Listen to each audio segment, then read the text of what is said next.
Hello and welcome to episode 239 of the 77 Club. Harry, start with the socials.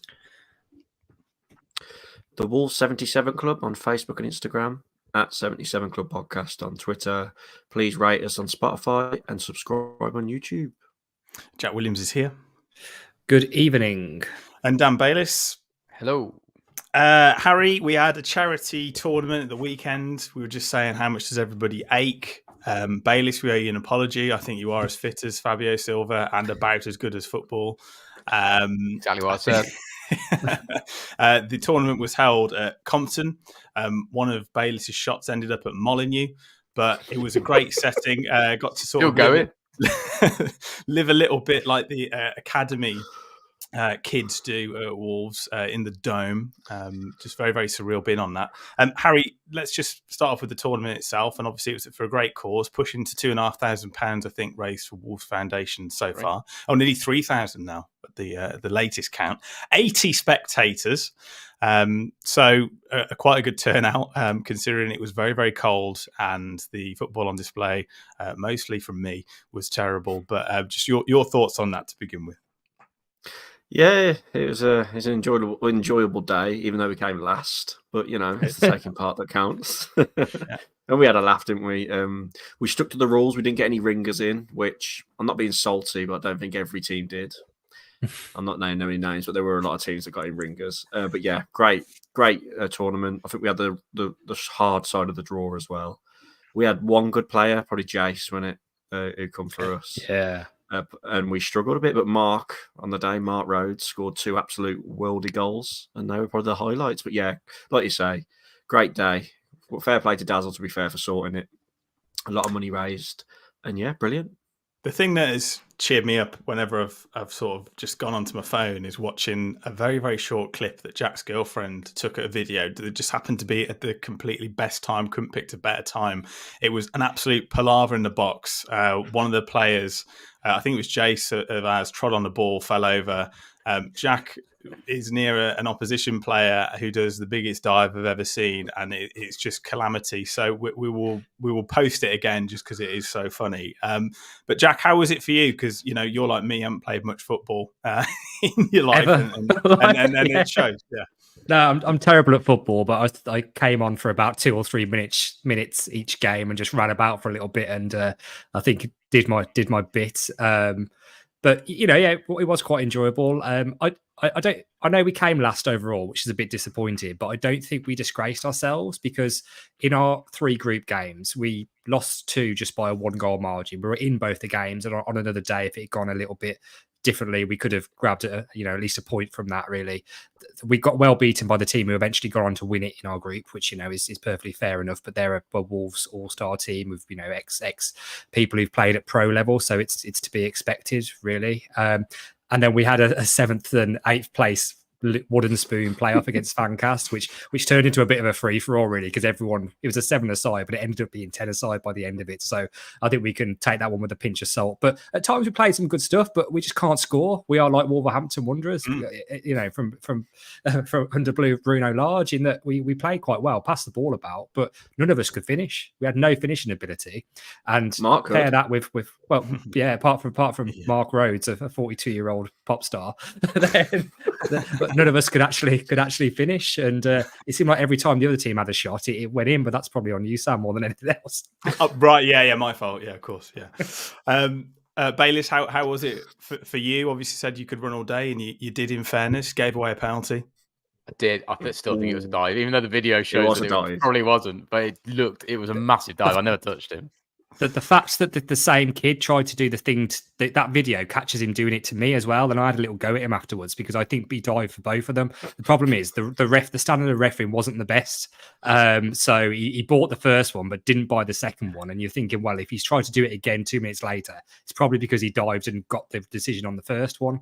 But yeah, it's a bit of a, to be diving in a charity match is a little bit, one of those. We did get booked in those, Jack, so you've got to move on. I'm not saying we're totally innocent at all, but I do agree with Dan now that I think there was a bit of diving going on there. It was good fun though. It was good. It was good fun. Yeah, nice little run out. I think my favourite moment was Bayliss saying he dived there and I'm going to absolutely nail him. And he did. So he's true to his words. Very enjoyable. Played in good spirits, etc. Good to meet some listeners of the podcast as well. Shout out to Richard. I think he was watching his son Danny on the day. But like I say, a really good amount of money raised for Wolves Foundation, and it was all played in good spirits, even though it was a little bit nippy, but it is what it is. But let's move on to some actual professional football. And the last time Wolves played was against Aston Villa before the international break, Harry. Villa were coming into it, as we said in the podcast last time out, that they were in very, very good form. They just put 6 past Brighton. We'd obviously just beaten Manchester City, so it seemed a little bit more even than maybe it would have done possibly 2 or 3 games into the season, let's say, and how we were feeling about the side then. Very, very good opportunity to get 3 points, and that opportunity lasted for about 50 seconds. Yeah, same team again, wasn't it? For the Man City win, which we expected. And I think we had a bit of an advantage, the fact they'd played in Europe on the Thursday. And when we went 1-0 up, I thought we were going to go on to win it. But as you mentioned, they equalised straight away. And at the end, when we went down to 10 men, we were hanging on a bit. So I'd have took a point before the game. Weren't too much in between the sides, you know what I mean? I think we played quite well. Not the most best game to watch. Bit of a scrappy spectacle at times. But if you'd have told me we'd have got 4 points from City and Villa after we lost to Ipswich, I'd have laughed at you. So what a week for us as Wolves fans, and what a week for Gary O'Neill. A great result. I'd have took it before the game, definitely. Jack, another brilliant display from Pedro Neto, absolutely tearing it down that right-hand side, and Hwang in the right place at the right time again. Yeah, you've called out the 2 people there who everyone is just talking about at the moment, aren't you? Because I think we said it on the last pod, 2 players who, particularly Neto coming back from his injury, and Hwang just in general, have been criticised by us at times, and probably the vast majority of Wolves fans, or criticised and maybe questioned at certain points. But this season, they're organs blazing, aren't they? You can't really fault them. Neto looks like he's been completely reborn, which is a joy to see, because I was starting to worry that he might not get back to the level that he was at before his sort of long-term injury. But pleasantly surprised, really. I agree with Harry. I was a little bit nervous about this one. I know we had an incredible, unbelievable result against Man City, and we needed to try and keep that momentum going. But Villa had done so well so far this season, completely turned around under Emery, and I thought it would be a very difficult afternoon again. And overall, we did quite well. So yeah, it is disappointing to let in a goal straight away after, particularly, we haven't had that many chances throughout the game, and it's been quite cagey. And you usually think that we're quite good at, trying to keep them out after we have scored. But to let it in straight away, heads could drop and we could fall away, like we've seen under O'Neill so far this season. But it didn't. But I mean, we rode our luck at the end. I think Lamina pulling a shirt when you're on a yellow card is a very stupid thing to do. And the fact that the referee decided to basically play about 14 minutes injury time, and we were really under the cosh at the end of it. It was backs against the wall stuff. And you think about the chances they had. They hit the post with pretty much the last kick of the game. I know it was a week and a half ago now, so your memory fades away a little bit, but we were hanging on. So it was one of those where I agree with Harry. When we went 1-0 up, I thought we can win this. But as the full-time whistle went, I was very, very happy with the point.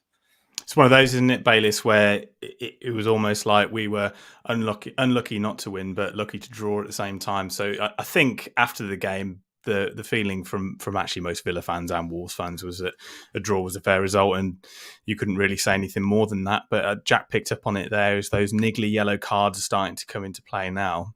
And they're affecting quite a lot of players who are 1 or even 2 games away from a suspension now. Yeah, I just find it a bit daft. We played well and we deserved our point at the very least, but it's that little lapse in concentration, let them go straight down the other end and score, and then the yellow card turn into reds and things. I don't know. Watching the game, Villa had the chances, but I thought Wolves had equally the same amount of chances to win the game, and it was just that lapse in concentration for a minute that ended up costing us 3 points. Yeah, fair result. You're probably right. There's, 2 evenly matched teams on the day, one of which is currently pushing for the top 6 or 7, and the other one near the bottom, so you take it every time. But there's a slight bit of disappointment, I think. When the final whistle went, I thought, I could have done them there. Harry, do you think there was a little bit of unfair criticism aimed at Fabio Silva? Because, he came on in difficult circumstances and the majority of the minutes that he did play, we were down to 10 men, which was quite a long time in the end because it was about 15 minutes because of the added time.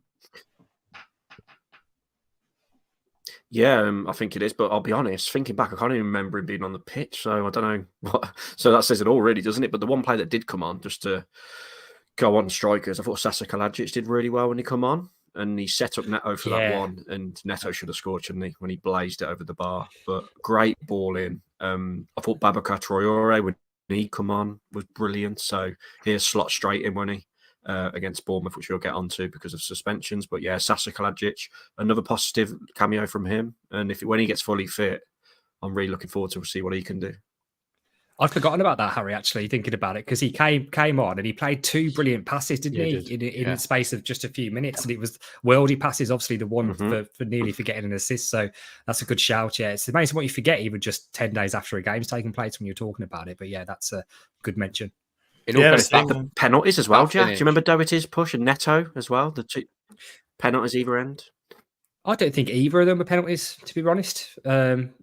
But I know the Villa fans weren't very happy about it. They also said that Hwang should have been sent off, which I missed as well, probably for a second yellow card. But I saw some stuff flying around about that. Or was that? Or am I getting mixed up with Man City now? I can't remember. That's Man City. That's Man City. Yeah. That was Man City. Yeah. Did you see Doherty on Twitter with arguing with Eric? Well, not arguing, but him and Eric Dyer going back and forth. Like Doherty was like, no penalty.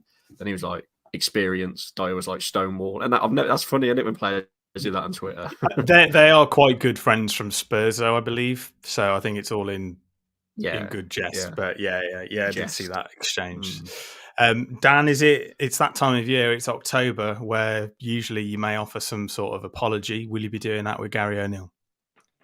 Not yet. I think he's had an exceptional stay of execution. We could have so nearly thrown away that game against the Villa, because the Villa did have chances. It still wasn't.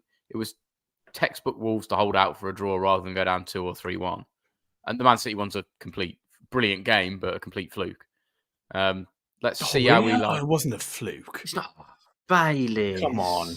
We've had a day out. We've had a day out. You're going to apologise? I apologised last week. You can't say that. You cannot I apologise for calling was... PE teacher. Are you going to apologise, Bayliss? It was a day out. You can't say that. Oh, it definitely was. Man City was a day out. Day out. Yeah, it was a day out.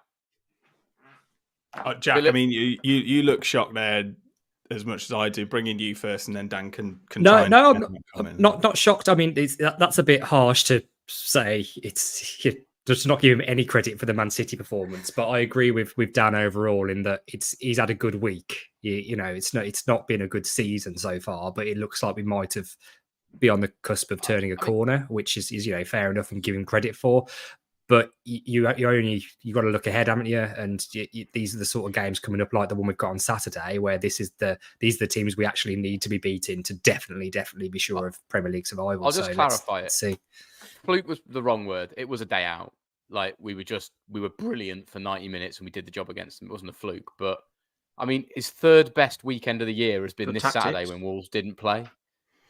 So come on, we've got to put it in context. He's got to do some more work. You can't you give him a bit of credit though? Can't you give him a bit of credit? We was calling him a PE teacher before the City game. You've got to give him some credit for the way he set up. I mean, clearly the way he set up against City was brilliant. It worked, and that was great. But you can see old habits, or they're not even old habits, they're new habits. But the habits of the games we've lost coming in against Villa very quickly. We still look shaky, very shaky towards the end. Like they've hit the post in the last minute and they've had chances. They had just beat Brighton 6-1. You know what I mean? I know. I think all I'm saying is let's just get through this month where we've got proper decent games to test ourselves out against. We should go and get points at Bournemouth. Really, Newcastle at home's a tough test, but we know they're beatable. I'm not just judging it on 2 games where he's done well when there have been such disasters before that. You did judge him on 2 games when he hadn't done well, though. No, yeah, but Bayliss, Yeah, that's the thing. I think because we battered him so much. Sorry, Harry, go on. Bayliss, we battered him so much when we were doing bad. I think when we do really well, you've got to praise him as much as well. That's what I'm trying to say. We can't just hammer him and then not praise him when he does good things. Listen to me, though. I'm saying the Man City performance was fantastic, right? It was an absolute day out. We were brilliant. It was great. You say it's a fluke? I did retract it. It's a day out, not a fluke. And still with the says players are playing for Gary. Come on, he's got a dressing room. Paul Somerset Wolf says, what did he say? Never a fluke. We'd detained them well, and Sarr's been outstanding last 2 or 3 games. That's true. He's been much, much better since the calamities of sort of like the Crystal Palace. You think of comes to mind. Let's talk about Bournemouth. Jack is going to have to make at least one change because Mario Lemina is suspended. John-Rick Bellegarde is available. Is it just a straight swap? Does he come back in, or does he need some time on the bench? No, it's not that straightforward, is it? I suppose because Traore's giving him a question to answer, particularly in the midfield, because he's come on the last few times and done quite well. So yeah, I'm not sure. I don't think there'll be much to change, really. Obviously, the formation is going to stay as it was, isn't it? Because it looks like it's made a massive difference. But yeah, I don't know, to be honest, on that one. I don't know if either of the guys think. Harry, what do you think? Do you think he's... That's a good point. Semedo suspended as well, isn't it? Yeah, so there will be changes. Yeah, Semedo's also suspended. So you would assume Doty comes in there. Yeah. Is Semedo I think Babacar Traore comes in. Is Semedo suspended? I thought is he not one? Is he not just one away? Hasn't he got 4 cards? I thought. No, I thought he was suspended. To be honest, I did. You could be wrong, but I thought that's right in my head. Look at Sky Sports stats. Lemina 5 yellows. Obviously the red anyway. Semedo 4, Dawson 3, Hwang 3. As well. Lemina's 5 yellows is weird though as well because it's technically just 4 because he got 2 yellows in the same game. Yeah. So he will come back from his suspension and still be on 4 yellows, so 1 game away from suspension again. So we've got to be careful with that. I think Gary Bayliss has come out saying that they need to. Well, Semedo will play then if he's not suspended. I would have thought, yeah. I don't think he. I'm sure he's one away. How easy is it to cut out the game, Dan? Because it doesn't happen by accident, that sort of thing. And actually, looking at the disciplinary record, it isn't brilliant. 2 red cards in there, and a fair chunk of yellows as well. You don't mind it if it's fighting for the game and fighting to win a game and putting yourself on the line for it. I think the ones we've had, there's been so many petulant ones that it's a bit ridiculous. Yeah. So, I mean. The thing is, right, a shirt tug that's a yellow might seem innocuous, but that's actually can be really important. If the bloke's going to clear and make 20 yards on you and turn it into a 3-on-2 or something. Jesus, take him down. Cut him in half if you need to. So, swings and roundabouts to it. Yeah, we are getting way too many cards at the moment, but I'd rather them go out there, try and put in performances like Man City and Villa and get more yellow cards than the absolute crap we've had to watch at other points. Yeah, very true. Harry, score prediction? 4-1. Wolves. Excellent. Jack? I think we just need to talk about, firstly, how bad Bournemouth's run of form is. Because it's pretty poor lately. What they got? They got 3 points all season. If you're looking at their last 6 games, it's 4 defeats and 2 draws. So they've managed to grind out 3 draws this season. Their last few games, they've lost 3-0 at Everton. Everton are rubbish. Arsenal beat them 4-0, which is fair enough.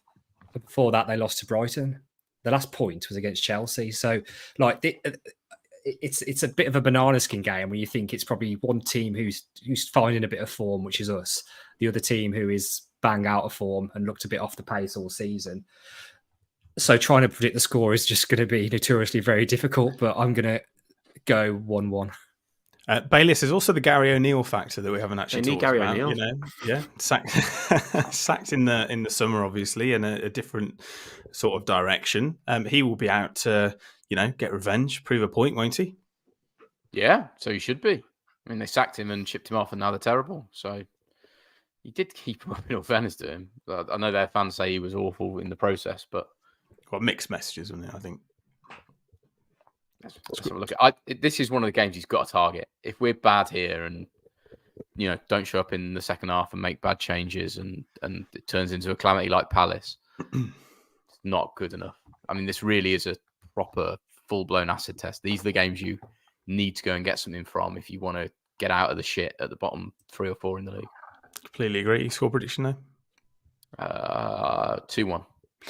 Excellent. 2-1. I'll go with 3-1 Wolves. Let's get your latest betting odds and ticket news.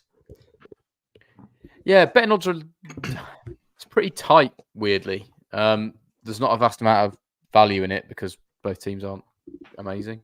Did a couple of scorecasts, which I'll do last, but did a bet builder. Tell me what you think of the sound of this. Wolves to win it, Hwang to score in 90 minutes, under 2.5 goals, and Wolves to have 6 or more corners, 40-1. Quite like that. Whoever's phone's going off, turn it off. Sorry. A couple of scorecasts just to run you through it. I did 2-1 Wolves, Neto to score first, 50-1. And then Cunha to score first, 4-1 Wolves, Harry, 300-1. And then a bit of a daft one, Semedo to score first, 2-2 draw. 18 million. Is he playing? Have we decided we've worked that out yet? Yeah, I'm sure. I think he's playing. We're really good at this, aren't we? Because I had a niggle that someone else was the I same do it every well, week to see what the highest possible odds is I can find. Yeah. 475-1. 475-1. Excellent. But yeah, bet builders where to get your value. There's not allowed out there at the moment. Jack, have you got any ticket news, or is the site still thinking that you're a Russian spy? The site is rubbish. It's so bad, isn't it? Like, so bad. It just keeps like I don't know if everyone else has had like problems with it as well. But you click on buy tickets and it just takes you back to the homepage. And you're in an endless cycle of trying to buy tickets, and it's like it's a bit of a case of I'm sure the old ticket site wasn't perfect, but they brought in the biggest ticketing company in the world and made it worse. Like I don't know how you could really manage that, but it's so frustrating. Anyway, but no, I've had a fight with it earlier rather than doing it live, so I've got some little bits that I've written down. Newcastle game. Well, start with Bournemouth. Obviously, no chance in hell of a ticket for that because it's the size of a shed, so they're all long gone. Home games. Newcastle, which is the late kickoff a week Saturday. There's still a few left on that, particularly in the temporary stand available to members. The next home game after that is Spurs, actually on the 11th of November, which is a 12:30 kickoff. There's quite a lot left for that at the moment. That's currently on sale to the Membership Plus people. The away game, which is sandwiched in the middle of those, is away at Sheffield United on the 4th of November. That is currently on sale on the points and the ballot winners as of today, actually. But they won't be there for very long. I reckon they'll probably be gone by the end of this week because there's not that many left now. That's it for the moment. That's all you got. Perfect. Thank you for trying to deal with the ticket site. It always is it for me as well. I can remember, I think it took a cycle of about 4 goes before it actually like loads your account or something, and you've got to like say you're not a robot. Okay.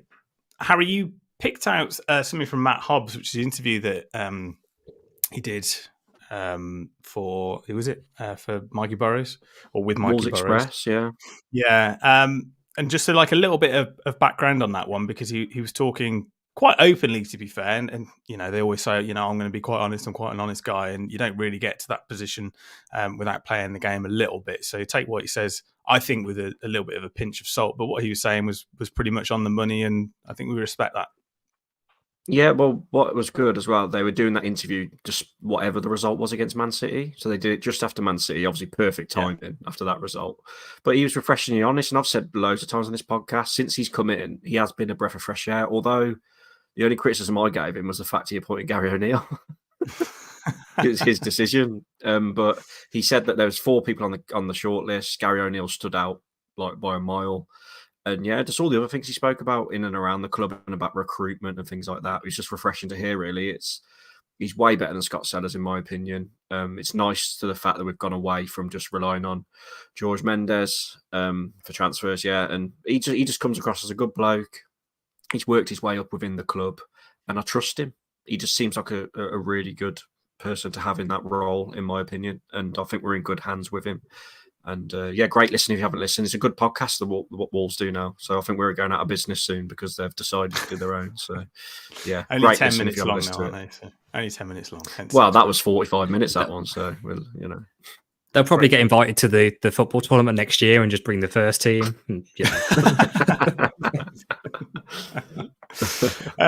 Right. I mean, did you listen to it, Jack? I mean, no. do you think this sort of, do you actually like?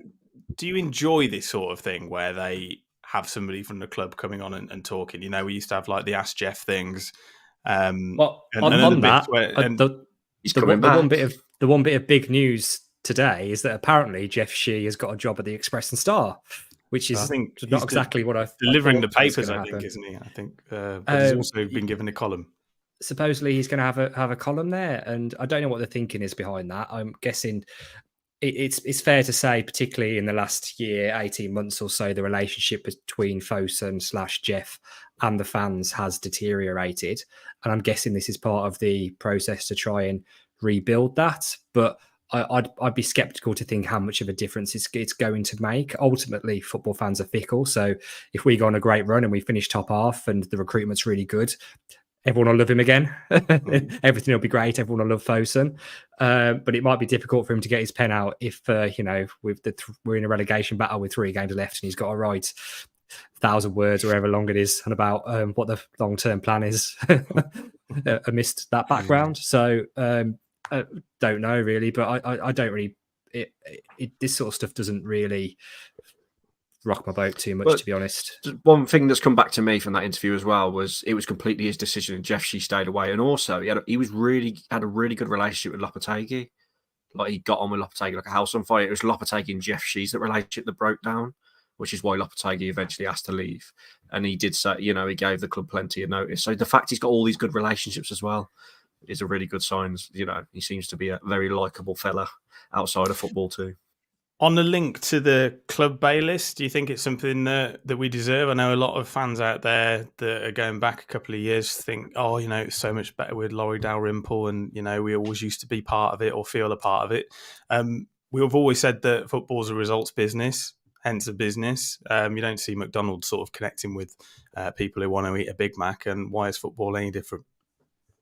I think my problem with it is my view of what they say and what they do is now so jaded that whatever he writes in the column inches, I couldn't trust as far as I could screw it up and throw it.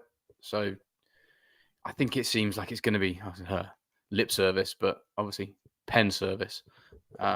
It's there just to try and reconnect with a particular demographic that still use the Star online and in print.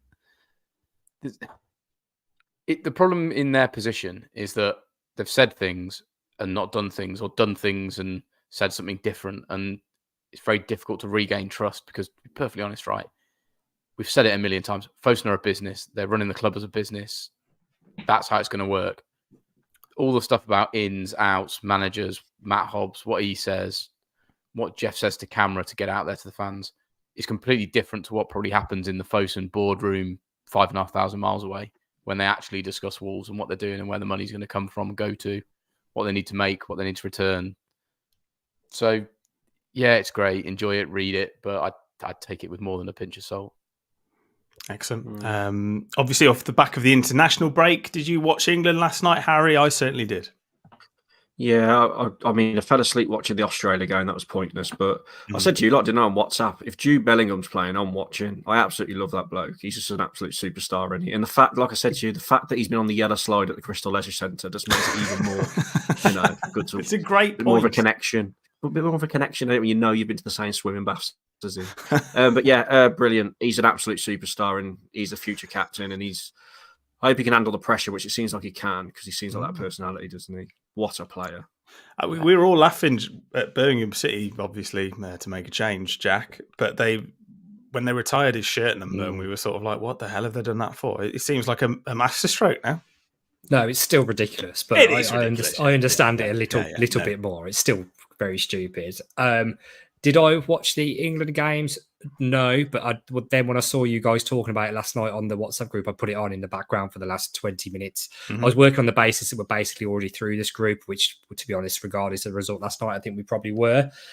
Quite helpful us beating Italy, though, because it means that they've got to win their last 2 games to qualify, really, and Ukraine only need to get a point. So feasibly, we could, knock Italy out before even getting to the competition of the same tournament that they beat us in last time in the final. Yeah. So that could be quite helpful in the long run. But yeah. It is crazy how it works, though, isn't it, Dan? Go from being European champions to potentially not qualifying, but still having 4 stars above your crest on your shirt. It just shows that you do need to make use of that generational talent and peak at a tournament. You don't have to be sort of on par for each one.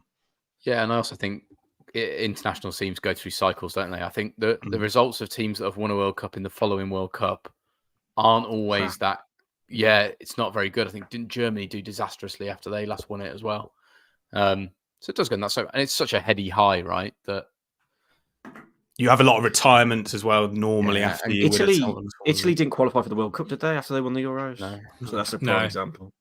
No, but a lot of those big players sort of left. And they've had a lot retired. The big bastard, bold bastard retired. Chiellini, do you know what? I've got to talk about him. He's the most exciting England player I've watched in a very long time. He's Harry Maguire. No, Jude Bellingham. Go on. Yeah, say a bit about Bellingham because he's I think the most exciting. I'm trying to think about somebody who sort of burst onto the scene like Owen? He hasn't. Rooney? I was going to say Owen is probably pretty Rooney in 2004 is probably the last time you've gone, oh my God, we've got something special, and we know how that turned out. He is something else. Just give him the ball. Yeah, he's doing at Real Madrid. It's ridiculous. For 20 years old as well. Lad from Stourbridge is absolutely tearing up trees. One of the biggest football clubs, if not the biggest football club realistically in the world in terms of, money, exposure. But he has got his mum out there, I think, with him, who was in Germany when he was at Dortmund and has obviously made the move as well to make sure that he's being looked after. Did you see his dad? Bellingham's dad was like a non-league legend, like he was a prolific striker in the non-league throughout his career. Played for Stourbridge, didn't he? Played for Stourbridge Town. Yeah. So it's and he went to. It's the fact that Bellingham went to Hagley as well. Like Hagley, it's right near us for context, but it's just crazy, and it's just what a story, what a hero. The one thing that does worry me is Southgate still is set up. Yes, like the back.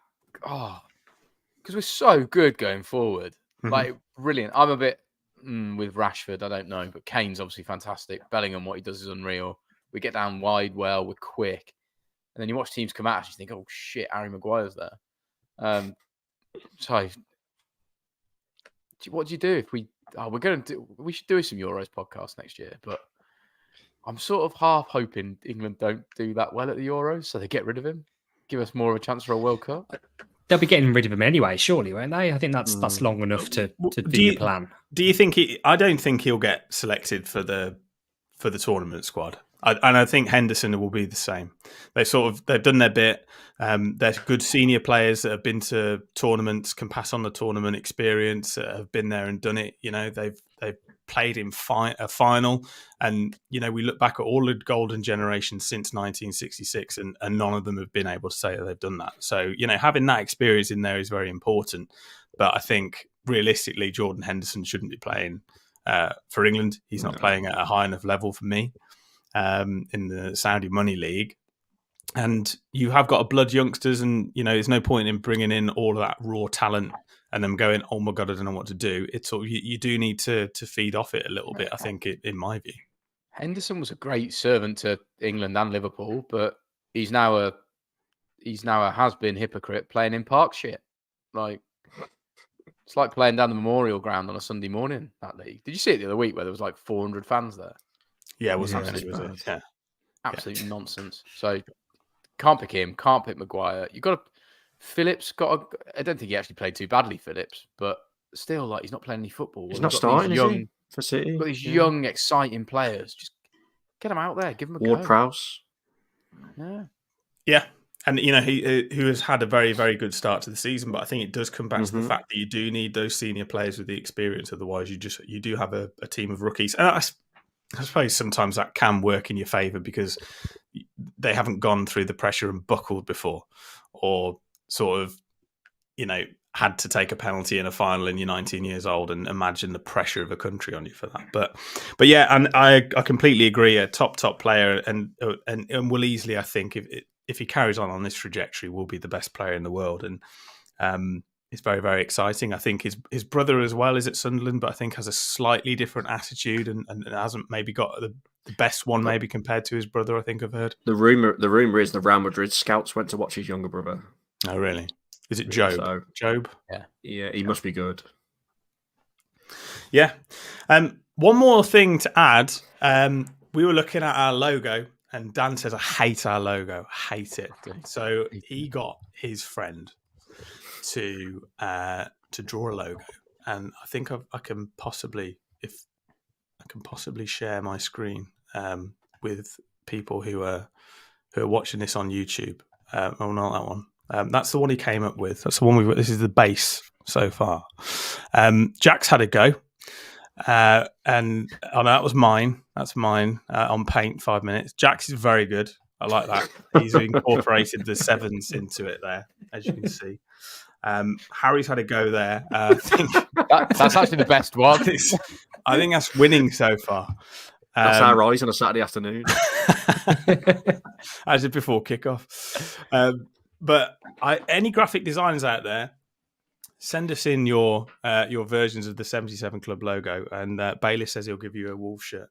So if it makes it good. Yeah. Don't just send it in and you get a shirt. I mean, we'll be bankrupt. I think our logo does what it says on the tin, but I think I can see we might need to update it. Yeah, it infringes many copyright laws. Let's put it allegedly. But just on the copyright laws and Wolves, Sam. Just on copyright, I think Sunday proved that Wolves don't listen to our podcast because there's no way they'd invite us to Compton if they hear some of the shit we talk about them. But not about the video people.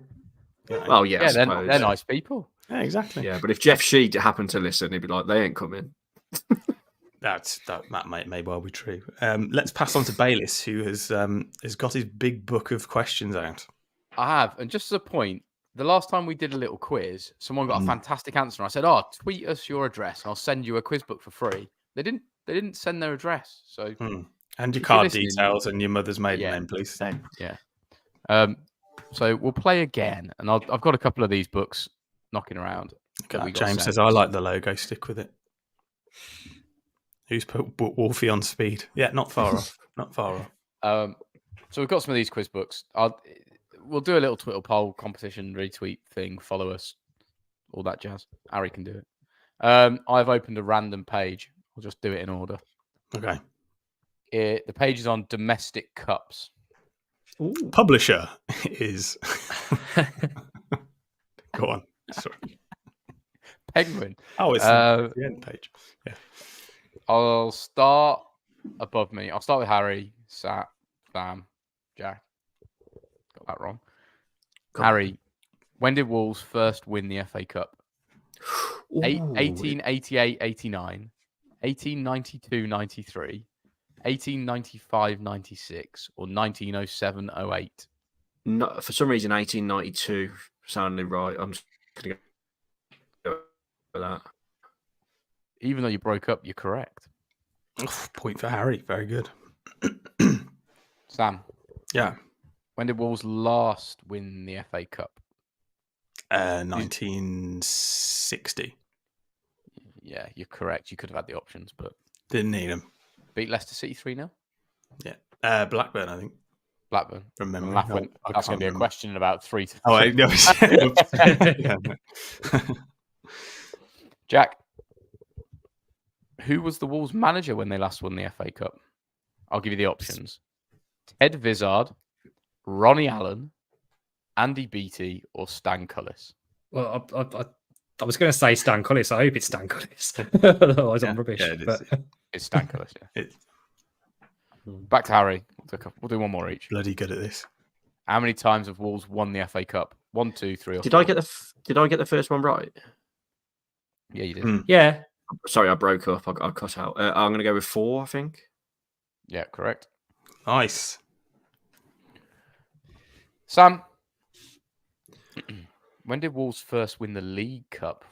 1948-49, 59-60, 73-74, or 74-75? Oh, it's the 70s. It was in 74, so I'll go 73-74. Correct. Ooh, well done. Lovely stuff.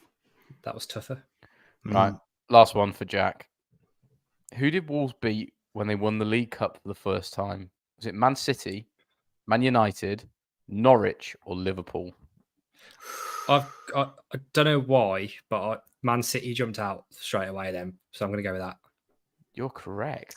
Man Yeah. City. Yeah. I think Kenny Hibbert played in that game. Go and listen to that interview, award-winning.